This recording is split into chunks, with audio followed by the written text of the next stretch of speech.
Hey, what's going on, guys? J1X here, and today we're taking a look at Star Wars 6-inch blockline series IG-88, which is one of the bounty hunters that he's supposed to find the Millennium Falcon and report back to Darth Vader. You also saw in the same scene in The Empire Strikes Back with Bosk and Boba Fett. So, as you can see, he's a little bit taller than those, but I'm going to go ahead and say it right here at the very beginning that this is probably the worst figure so far in the entire 6-inch line. Now, it's one of those characters, like, hey, it's cool to, finally get them. You saw them a little bit more in the Clone Wars, if you watch that cartoon.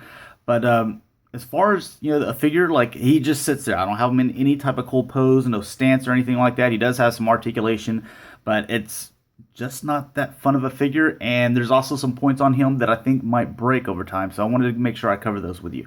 But first off, as far as accessories, he comes with a blaster, which is pretty common. You can see nothing special about it, no extra paint on it. He also comes with these two other weapons, so they can store here. The blaster just has nowhere to go. So I usually keep it in the package. This can just fit up here, slide in there, and then his sniper rifle that can just go in there. Or I guess you could have put the blaster in here if you want to. So either or on one of those, but one of the guns is going to have to stay in the package. Now I try to figure out a way that I could get him to hold this thing, and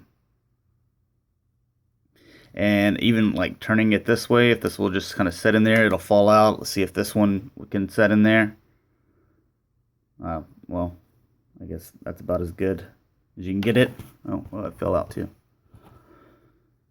But I guess if he was all the way up and then just have that kind of just setting in there, I mean, it doesn't even look right. So I prefer not to even put a weapon in his hand.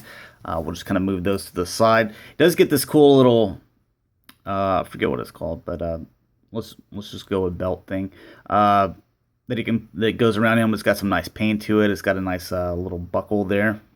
Move that hand down so you can kind of see it. So it's not too bad. It comes equipped on him, and looking for a place to undo it. I really don't see one, but I'm pretty sure you could slide it off of him if you wanted to. But as far as the paint applications with this guy, you can see that he's mostly, I think it's kind of a silver, but they like sprayed some bronze on down through here. Just kind of sprayed here and there some silver or kind of chrome or silver, and then some bronze other places. Just kind of mix it up to make it look like he was weathered, which it doesn't look too bad, to be honest. You can see some nice red paint. Let me get them down here. In the eyes, they kind of go all the way around. Never tell if he's looking at you or behind himself. So I think like they're all eyes, and you can always see like 360 degrees. So not really wanting to go over the fiction too much here. Just concentrate on the character or the figure itself. But some of the things that I think will break over time, these little, which are supposed to be kind of like little wires going down. Now, I think it's a cool little effect, but they're very soft, rubbery wires. You can see that I'm just barely touching it, and it's moving. Now, he does have articulation down here, and we'll kind of start from the legs and go up. But this leg is fine because he can bend, forward, back. You're not putting stress on any of the wires on this leg doing that. It can also bend here at the knee, and then this can also bend back and forth.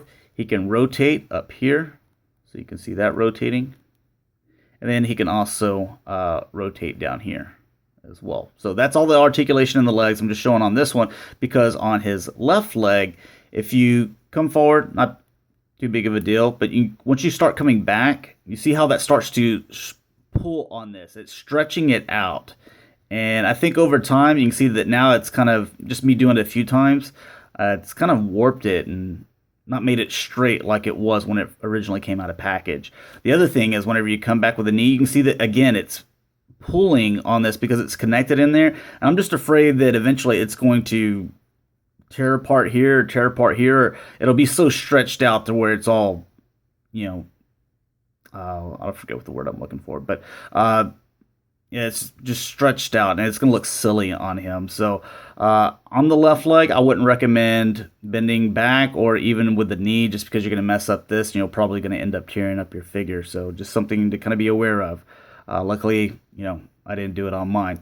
It doesn't go out any here. It would have been nice if you could have put them at a little bit better stance than just standing straight up. But unfortunately, that's all you got. As far as the arms go, you can see that these rotate back and forth. They go in and out here. Then he doesn't have anything in the elbow, but they do rotate at this joint right here. So they can rotate all the way around. Same on the other arm. You already saw that the head rotates. The chest goes back and forth here, and it also rotates there. So that's all the articulation you're going to get with this guy. If you're not trying to collect the whole line, or if you're maybe trying to collect the whole line, or maybe you're a bounty hunter fan, then you pick this guy up. But if you're not, you're just wanting to pick up the cool ones, or like Boba Fett, Vader, Bosk, stuff like that, this is one I'd stay away from. I wouldn't overpay for them. If you don't see them in store, I wouldn't pay some ridiculous money on eBay. It's just real simple. There's not really a whole lot to it. You can't really get any cool poses out of him. He just stands straight up. If you try to do anything especially with his left leg over here, you're going to end up breaking something. So it's just one of those figures that, unless you're trying to collect the whole line like I am, I'd just stay away from him. So that's the best kind of advice I can give you guys. He can't really even hold his accessories. You can put them in his little pack thing back there, but that's pretty much it. So thanks a lot for watching, guys. Hopefully I was able to help you out in your decision on whether you should get this guy or not. In the end, that it's going to be your ultimate decision regardless. But hopefully I was able to help out, man. Talk to you guys later. Peace.